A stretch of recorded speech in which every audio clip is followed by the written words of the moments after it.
Close your eyes and imagine this.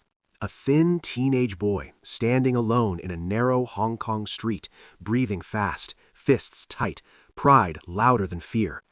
There are no cameras, no fame, no legend, just anger. What if I told you the greatest martial artist in history started as a street fighter who couldn't control himself?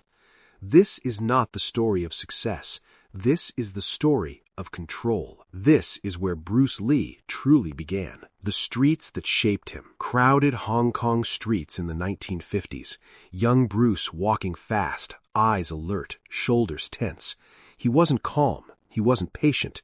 He was competitive, explosive, and proud. Respect in those streets wasn't given. It was taken. Fights were common. Egos collided daily. Bruce stepped into that world naturally, fists clenching, jaw tightening. Sometimes he won, sometimes he lost, but every fight added fuel to the fire inside him. He wasn't fighting for money or attention. He was fighting to prove he wasn't weak. School couldn't hold him. Sitting still felt like punishment. His energy had no direction, and when energy has no direction, it becomes destruction. One fight changed everything. Heavy breathing after confrontation, silence hanging in the air. It went too far. The consequences were no longer small. The road ahead was becoming dangerous.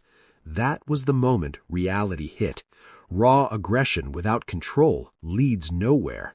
Bruce didn't just need strength, he needed discipline. The discipline of Wing Chun. Wooden training dummy, hands striking rapidly.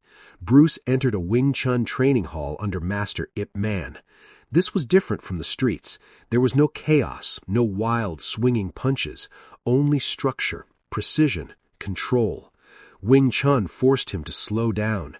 Chain punches again and again, footwork drills repeated endlessly, stance training until his legs shook, sweat rolling down his face, breathing steady but strained. At first he was impatient. He wanted quick results and instant dominance, but martial arts gave him a hard lesson. Mastery is repetition. So he trained harder than everyone else. When class ended, he stayed. When others rested, he practiced, shadowboxing alone, correcting angles, refining speed. Slowly, something changed inside him. The anger that once exploded outward started turning inward into focus. The street fighter was evolving, not softer, sharper. The mind begins to question. Bruce observing his own movements carefully in silence. Training didn't just build his body, it awakened his mind. He began asking deeper questions. Why limit yourself to one style? Why move in fixed patterns? Why not adapt? Even as a teenager, he understood something powerful. Fighting is expression. It must be practical, direct, and personal. Outside the training hall, when real confrontations happened, he was no longer reckless. He was controlled, efficient, calm under pressure, eyes steady, breathing slow, stance balanced. The difference was visible. He wasn't just stronger, he was smarter. A new beginning in America, but trouble still followed him. Street conflicts grew more serious. A decision had to be made. Bruce would leave Hong Kong and move to the United States. Young Bruce looking forward with silent determination. New country, limited money, no fame, just discipline. Life in America was not glamorous. He worked small jobs. He struggled financially. But one thing never stopped: training. Every spare moment became practice.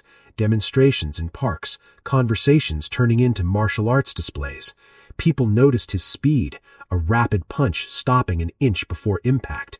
They noticed his control.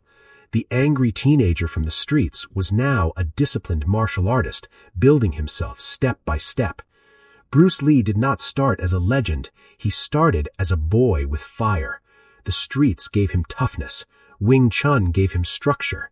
Discipline gave him direction, and direction changed everything. This was not fame. This was foundation. The dragon had not risen yet, but the fire was finally under control.